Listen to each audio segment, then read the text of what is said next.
Okay, and here's an untested Wells Gardner K7000 monitor. Now, untested usually means bad things are going to happen, so I'm expecting fiery inferno when I fire this up for the first time. So I'm going to go and stand somewhere safe. Unfortunately it died before I got a chance to film it. I can't see what's happened. It definitely powered up with high voltage, made a horrible crackling popping noise and went straight off again. So it's completely dead now. Nothing smoking, but it did make some horrible noises. Oh well, no point messing around with this in a minute, let's go and get a different monitor.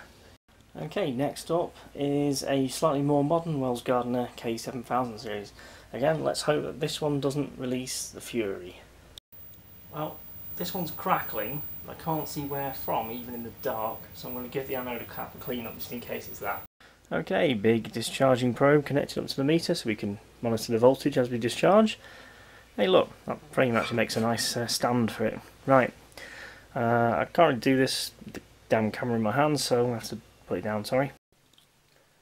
Well, with the anode cap removed, you can see there's clearly been some arcing on here.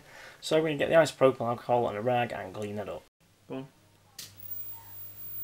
No, it's still arcing, but I can't see where from. Well, I've given it another clean, but I think the dielectric coating around the anode cap is worn away, and that's going to need repainting. That red section there basically acts as an insulator from the glass, and then the black area is the ground area.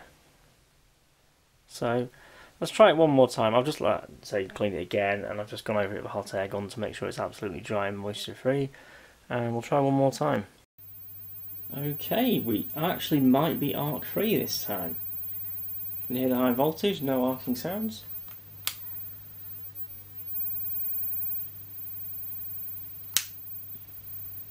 Okay, I think that's ready to put in the cab. Well, there's something I hadn't given enough thought until now. The monitor that was in it, a Handtrex, basically had a frame around the sides, and that's where it was mounted. This one does not. However, it seems to be quite happily sat there. I just need to sort of line it up, and then I can put some screws through into that part there. So it's not too big a deal. Just a little bit of extra work. And the monitor is now mounted. Just need to clean up the bezel and the glass. Put that back in.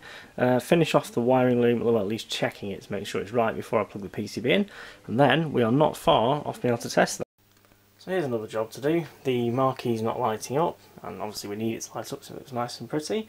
And there's a bulb out on here on the coin door. I think it's it's an MES bulb, so I need to get some of those. I don't think I've got any in stock. And the reason that marquee's not lit up is because the wiring loom is basically missing between the light fitting and the power supply, so I just need to create that. Okay, and that's the marquee wiring done. It's got Molex 0.93 connectors on either end, and that should hopefully just plug straight in and work. And there we go, plugging in the newly created fluorescent tube wiring, which goes up behind there, up into that, behind that panel there. And there we go, that's the marquee wired up and working, so the machine's looking very nice now. And there's that. So as the utility panel's missing and I haven't been able to find one quickly, I've basically got this connector, which is an amp main lock, and I've got the relevant pins. I've got a volume pot, which I believe is the correct type. This is I think it's a 5-watt wire wound. And I'm basically just going to make up a little connector. I'll just put some fly leads on this pot and wire up into that connector. I might also put the test switch on, but it's not actually that useful to be honest on this game, so I don't need it immediately. I just want to get the sound working really at this stage, so let's get that done. There we go, there's the 12-pin plug to go onto the harness. The wire wound volume pot on the other end, and I don't know, it's about half a metre of wire maybe. Let's go and put it in the cab. And that just plugs into the harness there, and I'm just going to have to put some sort of hook or something just to hold that up so I don't short out on the coin box. And because on the back of that pot, I don't know if you can see it, oh, getting tangled up here now. Yeah, on the back the wire wound track's actually exposed. So I just need to sort of attach that securely so it can't short out on something metal. And we've got the sound working out, the volume pot's connected, so there we go. Yeah, you could do a better speaker to be honest, but it's working as it should for now.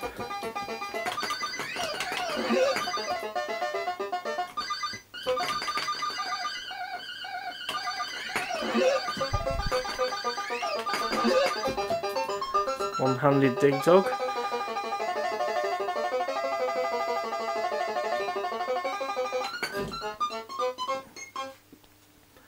So that's the super rare Atari Cabaret Dig Dug, finally all up and running.